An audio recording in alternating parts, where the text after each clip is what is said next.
জুমার দিন আসরের পর ওজিফাটি করলে পরের জুমা আসার আগে আগে আপনার সকল হাজত আল্লাহ তাআলা পূরণ করে দিবেন। ওজিফাটিতে সূরা ফাতিহা, আয়াতুল কুরসি, সূরা কাহাফের 10 নং আয়াত, দরুদ শরীফ ও ইসমে আজম আছে। অত্যন্ত সহজ ওজিফাটি কিভাবে করবেন আজ তা বিস্তারিত আলোচনা করব। শেষ পর্যন্ত দেখে নোট করে নেবেন। জুমার নামাজের পর মদিনা শরীফকে কেবলা করে 100 বার এই দুরূদ শরীফ কালাম পড়বেন। সাল্লাল্লাহু আলা নবিয়্যিল উম্মি ওয়া আলিহি সাল্লাল্লাহু আলাইহি ওয়াসাল্লাম সালাতান ওয়া সালামান আলাইকা ইয়া রাসূলুল্লাহ। জুমার নামাজের পর উত্তর পশ্চিম দিকে মুখ করে, উত্তর পশ্চিম কর্নারের দিকে মুখ করে এই দুরূদ শরীফ কানা 100 বার পড়বেন। তারপর জুমার দিন আসরের নামাজের পর ঘরে এসে আমলটি করবেন। ইনশাআল্লাহ আপনার যে কোনো প্রয়োজন পূরণ হবে। প্রথমে জুমার দিন আসরের পর 3 বার সূরা ফাতিহা পড়বেন। সূরা ফাতিহা হলো কোরআনের মহান ফজিলতময় সূরা।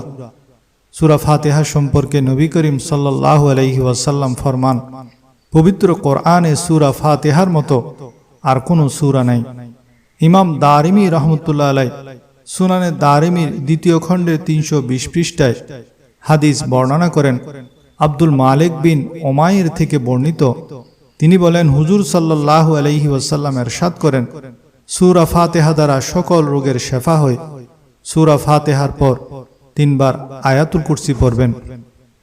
আয়াতুল কুরসি হলো আল্লাহু লা ইলাহা ইল্লা হুয়াল হাইয়ুল কাইয়্যুম লা তাখুযুহু সিনাতুন ওয়া লা নাওম লাহু মা ফিস সামাওয়াতি ওয়া মা ফিল আরদ মান যাল্লাযী ইয়াশফা'ু ইনদাহু ইল্লা বিইযনিহি ইয়া'লামু মা বাইনা আইদিহিম ওয়া মা খালফাহুম ওয়া লা ইউহীতুনা বিশাইইন মিন ইলমিহি ইল্লা বিমা শাআ ওয়াসি'a কুরসিয়ুহুস সামাওয়াতি ওয়াল আরদ ওয়া লা ইয়াউদুহু হিফযুহুমা ওয়া হুয়াল আলিয়্যুল আযীম। হযরত আবু যর জুনদুব ইবনে জানাদা রাদিয়াল্লাহু তাআলা আনহু রাসূলুল্লাহ সাল্লাল্লাহু আলাইহি ওয়াসাল্লামকে জিজ্ঞেস করেছিলেন, হে আল্লাহর রাসূল সাল্লাল্লাহু আলাইহি ওয়াসাল্লাম, আপনার প্রতি সবচেয়ে মর্যাদা সম্পন্ন কোন আয়াতটি নাজিল হয়েছে? রাসূল সাল্লাল্লাহু আলাইহি ওয়াসাল্লাম বলেছিলেন, আয়াতুল কুরসি। এরপর 25 বার সূরা কাহাফের 10 নং আয়াতে করিমা পড়বেন। রব্বানা আতিনা মিন লাদুনকা রাহমাতাও ওয়া হায়্যি লানা মিন আমরিনা রাশাদা, অর্থাৎ, হে আমাদের রব, আমাদেরকে আপনার নিকট থেকে রহমত দান করুন এবং আমাদের জন্য আমাদের কাজ সঠিকভাবে সম্পাদন করার তৌফিক দান করুন। তাফসীরে ইবনে কাসিরে এই আয়াতের ব্যাখ্যা এসেছে, আসহাবে কাহাফের গুহাবাসীগণ যখন বাদশার অত্যাচার নির্যাতনে ঘরবাড়ি ছেড়ে গুহায় আশ্রয় নিচ্ছিলেন, তখন যেন তারা আল্লাহর হুকুম সঠিকভাবে পালন করতে পারেন এবং তাদের সকল হাজত যেন পূরণ হয়, সেজন্য তারা উক্ত দোয়া করেছিলেন। রব্বানা আতিনা মিন লাদুনকা রাহমাতাও ওয়া হায়্যি লানা মিন আমরিনা রাশাদা, এটি 25 বার পড়বেন। এরপর 11 বার দরুদ শরীফ পড়বেন।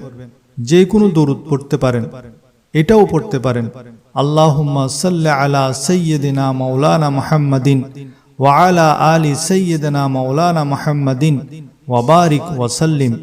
এরপর দোয়ার মধ্যে একবার ইসমে আজম পড়বেন, তারপর নিজ ভাষায় দোয়া করবেন। তাহলে আগামী জুমা আসার আগে আগে আপনার সকল প্রয়োজন, সকল হাজত আল্লাহ তাআলা পূরণ করে দিবেন। ইসমে আজম হলো আনাস রাদিয়াল্লাহু থেকে বর্ণিত, তিনি রাসূল সাল্লাল্লাহু আলাইহি ওয়াসাল্লামের সঙ্গে বসা ছিলেন।